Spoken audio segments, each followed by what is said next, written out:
प्रभात मंडळी, मी नीलिमा पटवर्धन आणि आपण सध्या वाचत आहोत डॉक्टर आनंदीबेन जोशी ही लेखमाला, जी लिहिलेली आहे मीनाक्षीताई देशमुख यांनी. कालच्या पुढे सुरू करते. काल आपण बघितलं की आनंदीबाई खूप आजारी होत्या. त्यांना खोकल्याची जोरदार उबळ आली. गोपाळराव त्यांच्या डोक्यावरून हात फिरवत होते तेव्हा त्या म्हणाल्या. इथपर्यंत आपण आलो होतो. आपण बघूया आता काय म्हणतायत आनंदीबाई. आनंदी म्हणाली, तुम्ही असं प्रेमानं वागलात तरीही मन गलबलतं. रागावलेलेच बरे वाटते. तुमच्याविषयी फार वाईट वाटतं. तुम्ही कोणालाच कळला नाहीत. जन्मभर तुमची चेष्टा उपेक्षाच झाली. लोकांना तुमचा तरेवाईकपणा दिसला, पण मोठेपणा दिसला नाही. फार बोलू नकोस, त्रास होईल. बोलू द्या आज मनातलं. पुढे बोलता येईल न येईल. त्यांना समईच्या प्रकाशात तिचा चेहरा फार वेगळा वाटला. डोळ्यात अनंत भाव तरळताना दिसले. बायकांनी शिकावं म्हणून अट्टहास केला. विधवा विवाह करावा, जोडीची बायको करावी, ते जमलं नाही. माझ्यासारखी लहान पोर गळ्यात पडली. तिच्यापासून संसार सुख मिळालं नाही. तिनं अभ्यास करावा म्हणून ध्यास घेतला. उपाशी राहिलात. अनेक हाल भोगलेत. मित्र नाही, थट्टा मस्करी नाही, आनंद नाही. मला अमेरिकेला पाठवलं. लोक माझं कौतुक करतात, पण त्यामागचा तुमचा त्याग, मोठेपणाची कदर कोणी केली नाही. खरंच सांगते, तुमचा पराक्रम फार मोठा आहे. गोपाळरावांना गलबलल्यासारखं झालं. जवळ येऊन बसले. आजही फार बोलते आहे. ते थांबतच नाही आहे. जन्मभर तुम्ही दुखावले गेलात, त्यामुळे तुमचं असं वागणं होतं. जन्मापासून आजपर्यंत त्यांना जसं कोणी ओळखलंच नाही. तुमच्यासारखा समाजही मोठ्या मनाचा असता तर तुमच्या तसा विक्षिप्तपणा राहिला नसता. जेव्हा तुमच्या मनासारखं होतं तेव्हा चांगले वागता. तुम्हाला अमेरिकेत येईपर्यंत माझ्या वागणुकीबद्दल संशय होता, त्यामुळे तुम्ही चमत्कारिक वागलात. पण जेव्हा खात्री पटली, पास झाले आणि तुम्ही चांगले वागायला लागलात, मला फार वाटायचं लवकर बरी होऊन हिंदुस्थानातल्या बायकांच्या उपयोगी पडावं. पण पुन्हा खोकला आला. बोलण्याचे श्रम फार झाले. अंगात ताप आला चढला. त्यांनी गरम दूध आणून तिला चमच्यानी पाजलं. औषध दिलं. अंगावर शाल पांघरली. म्हणाले, तू आता स्वस्थ पड, मी जरा बाहेर जाऊन येतो. तिच्या डोळ्यात पाणी आलं. त्यांचा हात धरून म्हणाली, नका जाऊ, माझ्याजवळ बसा. मला खूप बोलायचं आहे. थांबूही नका मला. तुम्हाला आशा होती मी बरी होईन, तुमचं स्वप्न साकार होईल, पण तसं घडायचं नशिबात नव्हतं. आता तुम्हालाही माहीत आहे. गोपाळरावांनी तिच्या मस्तकावर हात ठेवला. तिचे शब्द त्यांचे काळीच कापत गेले. थांबवणं शक्य नव्हतं. तुम्हालाही आणि मलाही माहीत आहे. आता मी या दुखण्यातून उठणार नाही. निस्तेज हास्य करत ती म्हणाली, मी डॉक्टर आहे, माझं निदान चुकायचं नाही. क्षणभर शांतता पसरली. माझ्या तब्येतीची आशा संपली आणि तुमचा जुना रोग पुन्हा बळावला. गाढवा गाढवीचं लग्न हा त्यातलाच प्रकार. तुम्ही मिशनऱ्यांकडे जायला लागलात. मी जगले असते तर तुम्हाला साथ दिली असती. आता तुम्ही एकटे पडणार. जन्मभर तुम्ही कोणाला कळलाच नाहीत, याचंच फार वाईट वाटतं. तिने डोळे मिटून घेतले. पापण्या ओल्या झाल्या होत्या. एवढ्या बोलण्याने तिला अत्यंत थकवा आला. हलक्या पावलानं गोपाळराव बाहेर निघून गेले. पुढच्या 2 दिवसात आनंदीच्या जीवाची फारच तगमग होत होती. मृत्यू येईल तर बरं असं वाटत होतं. कोणतंच औषध लागू पडत नव्हतं. दिवस उगवत होता, मावळत होता. शक्तीचा निचरा होत चालला होता. चैतन्यावर काजळी धरली होती. 3ऱ्या दिवशी सायंकाळी गोपाळराव आले. आनंदी जवळ येऊन उभे राहिले. कोणी काहीच बोलत नव्हतं. घरावर मरणकळा पसरली होती. गोपाळरावांचा चेहरा उदास गंभीर होता. आनंदीच्या कपाळाला हात लावला. एकदम म्हणाले, आज यावेळी मुद्दामच घरी आलोय. दुपारी हिमालयातून आलेला एक साधू भेटला. त्याला तुझ्या तब्येतीबद्दल सगळं सांगितलं. त्यानं एक मुळी दिली. म्हणाला रामबाण आहे, क्षयरोग नक्की बरा होईल. आनंदीला आवाजही सहन होत नव्हता. त्यांनी मुळी काढून आईजवळ दिली आणि सांगितलं की दुधातून द्यायची आहे. पथ्य खूप कडक आहे. 7 दिवस फक्त दूध द्यायचं, पाण्याचा थेंबही द्यायचा नाही. पाणी दिलं तर जीवावर बेतेल. आई म्हणाली, तिच्या जीवाची सारखी काहिली होते. ज्वर शरीर जाळतो. क्षणाक्षणाला पाणी पाणी असं करते आणि पाणी मुळीच द्यायचं नाही, कसं शक्य आहे? गोपाळराव म्हणाले, जगायचं असेल तर चालायलाच हवं, पथ्य करायलाच हवं. त्यांनी आनंदीला विचारलं, करशील ना पथ्य? निस्तेज नजरेनं तिनं नवऱ्याकडे पाहिलं. मनात तगमग झाली. ओढवल्या आवाजात म्हणाली, तुमच्या शब्दाबाहेर नाही, औषध आजपासून सुरू करावं. गोपाळरावांनी मुळी सहाणेवर उगाळली, वाटीभर दुधात मिसळली. तिला म्हणाले, हवं तर एकदा पाणी पिऊन घे. त्यांनी तिच्या तोंडात पाणी टाकण्यासाठी हात पुढे केला तर म्हणाली, पाणी तुम्ही घालू नका, मी घेते. त्यांनी तिला मुळी उगाळलेलं दूध पाजलं आणि 4 तासांनी मुळी दुधात उगाळून देण्यास आईला सांगितलं. ते बाहेर निघून गेले. सासूने त्या रात्री आणि दुसऱ्या दिवसभर मुळीचं औषध सुनेला दिलं. आनंदी निपचित पडून होती. पोटात पाण्याचा थेंब नव्हता. औषधाचा मारा चालू होता. रात्रीची वेळ.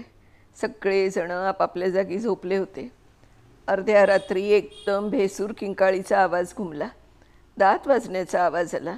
सर्वजण उठून आनंदीकडे धावले. आनंदीचा चेहरा भेसूर दिसत होता. डोळे तारवटले होते. ती हातपाय आपटत होती.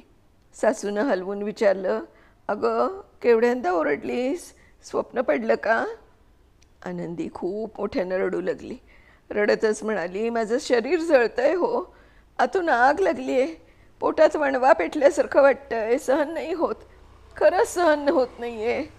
ती ताडकन उठून बसली. तिला जबरदस्तीनं झोपवलं. सासू तिचं कपाळ थोपटत राहिली. तिला घाम आल्यासारखं वाटलं. खूप दमल्यावर जसा श्वास भरून येतो तसं तिला झालं. सतत रडत होती. काही बाई बरळत होती. तिचं बरळणं सासूला दिराला समजत नव्हतं. ती ग्लानीत असल्यासारखी वाटत होती. ते तिला जागृतीत आणण्याचा प्रयत्न करीत होते. थोड्या वेळानं तिचा आणखी शक्तिपात होऊन रडायला लागली. तिला कुठून शक्ती आणि कोणास ठाऊक आली, कशी ते कळत नाही. सासूला न जुमानता ती ताडकन उठून बसली. पाणी द्या, पाणी द्या, पाणी द्या, आक्रोश करू लागली. सासूला आणि बहिणीला आवरेनाशी झाली. 2 दिवस तशाच तगमगीत गेले. पाण्यासाठी आक्रोश चालू होता. आग हाडापर्यंत पोचली. सारं सहन करण्यापलीकडे होतं. दुसऱ्या दिवशी थोडी शुद्धीवर आली. अजून आग भडकलीच होती. एवढ्यात बाहेर बायका काहीतरी भयंकर घडलंय असं कुजबुजत होत्या. आनंदीचं मन थरारलं. काय झालं असेल? 2-4 दिवसांपासून गोपाळरावांचा पत्ता नव्हता. त्यांना काही झालं असेल का? तिनं ओरडून विचारावंसं तिला वाटलं, पण तेवढी शक्ती तिच्यात नव्हती. तेवढ्यात सासू रडत रडत आत आली. दीर डोळे पुसत उभा होता. संपलं, हेच ऐकायचं होतं. सगळीकडून अपयश आलं. सौभाग्य तरी कसं टिकणार? शरीरातून जळत होतं. डोळ्यातून अश्रू वाहत होते. सासू रडत म्हणाली, आनंदी, अगं घात झाला, माझं कपाळ फुटलं. अस्पष्ट आवाजात आनंदीनं विचारलं, काय झालं? गावात सगळीकडे बातमी पसरली आहे की दादा ख्रिश्चन झालाय. आनंदीचे अश्रू वाटले. मनावरचं दडपण नाहीसं झालं. पीर सांगत होता, आज सकाळीच दादांनी संगमावर पश्चिमा घेतला. त्यानं पश्चिमा घेऊ नये म्हणून वासू काकांनी फार खटपट केली. पंचहौद मिशनच्या पाद्र्याला दीक्षा देऊ दिली नाही तर दादानं राहुरीचा पादरी गाठला आणि बस्तिमा घेतला. आनंदीला काहीच वाटलं नाही. त्यांच्या आईनं मुलाला ओळखलं नव्हतं. बाबानेही नाही ओळखलं. कोणीच ओळखलं नाही याचंच तिला वाईट वाटलं. जळकं शरीर धडधडत होतं. मन शांत होतं. ती निपचित पडून राहिली. 1-2 तासांनी पुन्हा जीव पाणी पाणी करायला लागला. तगमग वाढली. आतून जीव ओढत होता. ती केविलवाणी रडायला लागली. तिच्या रडण्याचे सूर वाड्यात घुमले. त्या असुरांनी मृत्यूची जाणीव करून दिली. जीव तगमगत होता. शेजारी सासूबाई होत्या. बाजूला दीर उभा होता. त्या जाणाऱ्या जीवाची तडफड बघवली जात नव्हती. सासूबाईंच्या डोळ्यांना धारा लागल्या. आनंदीचे हातपाय गार पडत चालले होते. कपाळावरचे कुंकू कसं तरी दिसत होतं. त्याही अवस्थेत सासूचं हिंदू मन विचार करत होते, ही सवाष्ण आहे का? पण ख्रिस्ती नवऱ्याची बायको सवाष्ण कशी असेल? सासूचं स्त्रीमन अनुकंपाने भरून आलं. या अंत्यशय्येजवळ गोपाळरावांचं जर असते तर ते फार आवश्यक होतं. जाणाऱ्या जीवाला तेवढंच समाधान मिळालं असतं. पण अशक्य होतं ते. धर्मत्याग केलेले गोपाळराव घरी परत येणं कल्पनेपलीकडचं होतं. सासूने डोळ्यांना पदर लावला. तेवढ्यात अंगणात गलका ऐकू आला. कोणाचा तरी मोठ्यानं बोलण्याचा, शिव्या देण्याचा, भांडण्याचा आवाज ऐकू आला. पहिलं तिरी जीव चालला असताना देखील आनंदीनं नवऱ्याचा आवाज ओळखला. पेटत्या शरीराच्या डोळ्यात समाधान दाटलं.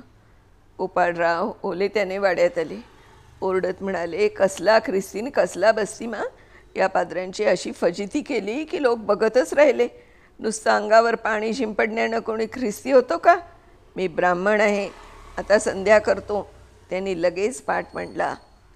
तामन पुढे घेतले. केशवाय नमः, नारायणाय नमः म्हणून आचमन केले. सगळी संध्या धडाधड म्हटली. ओम भूभुवस्वः ओम तत्सवितुर्वण्यम चे स्वर खोलीत दुमदुमले. सगळे लोक टकामका पाहत होते. हा अफाट माणूस सकाळी ख्रिस्ती झाला, संध्याकाळी संध्या करतो. सारंच चमत्कारिक होतं. आनंदीच्या कानावर गायत्री मंत्राचे स्वर पडले. तिचं मन धावलं. मेपलमध्ये स्वतःच्या आत्म्याकरता निवडलेलं घर खुणावायला लागलं. आत्मा तिकडे जायला उत्सुक झाला. गोपाळरावांची संध्या संपली. गीतापठण सुरू झालं. आनंदीच्या कानात शेवटचे शब्द शिरले. शरीराची भयंकर आग वाटली. ती ताडकन उठून किंचाळली.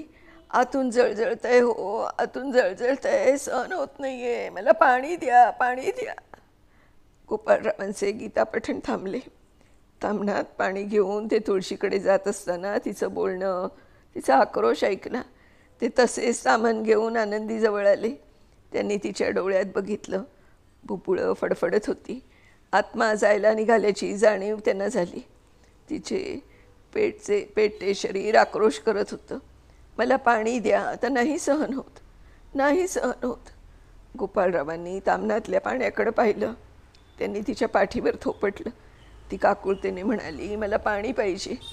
त्यांनी मन घट्ट केलं आणि ताम्हणातले संध्येचे पाणी तिच्या मुखात घातलं. क्षण, 2 क्षण आग फार भडकली आणि सगळं शांत शांत शांत झालं. अशा या आयुष्यभर हालपेष्टा सहन करत मोठा विजय मिळवून नावलौकिक कमवलेल्या सहनशील डॉक्टर आनंदीबाई जोशींना माझा कोटी कोटी प्रणाम. मंडळी, ही लेखमाला इथे समाप्त होतीये. पण मन खूप भरून आले. किती किती शिकली तरी काही उपयोग झाला नाही. त्या काळी एवढ्या वर्षांपूर्वी शिकणं, अमेरिकेला जाणं हे किती कठीण होतं. एकटीने गेली ते सुद्धा. आजच्या काळात सुद्धा आपल्याला एवढ्या 16-17 वर्षाच्या मुलीला एकटं अमेरिकेला पाठवायचं तर जीवावर येतं. मग त्यावेळेला कसं झालं असेल आणि त्या मुलीची म्हणजे आनंदीची काय परिस्थिती असेल विचारसुद्धा करत नाही. खरंच शतशत प्रणाम.